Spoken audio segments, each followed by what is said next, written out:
घुसपेटी भारतात येऊ नयेत याची काळजी घेतली पाहिजे. बॉर्डर सीमा सुरक्षा दलाने पूर्ण काळजी घेतली पाहिजे. आणि जर कोणी आपल्या महाराष्ट्रात आणि भारतात येत असतील तर शेवटी आधी भारताचीच लोकसंख्या भरपूर झालेली आहे.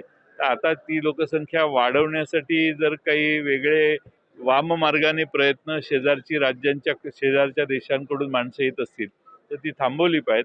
भारताचीच लोकसंख्या एवढी मोठी झालेली आहे. आता अतिरिक्त लोकसंख्या अशी वाढून देणं हे योग्य नाही आणि म्हणून अशा घुसपेटी थांबवल्या पाहिजेत. मुख्यमंत्र्यांनी आज केलेल्या भाषणामध्ये अजितदादा एक दिवस मुख्यमंत्री होतील असं त्यांनी शुभेच्छा. चांगली गोष्ट आहे, त्यांनी शुभेच्छा दिल्या आहेत आणि महाराष्ट्राच्या मुख्यमंत्र्यांनी ज्या अर्थी दिलेल्या आहेत त्या अर्थी त्या खऱ्या ठरण्याची शक्यता जास्त आहे.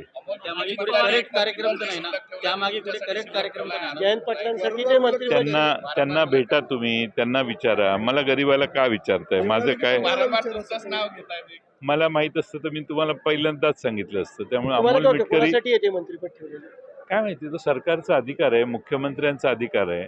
त्यांना 4-6 जागा मोकळ्या ठेवल्या असत्या तरी काही बिघडलं नसतं, पण त्यांनी जवळपास सगळ्या भरून टाकल्यात. त्यामुळं तो त्यांचा मुख्यमंत्र्यांचा अधिकार आहे.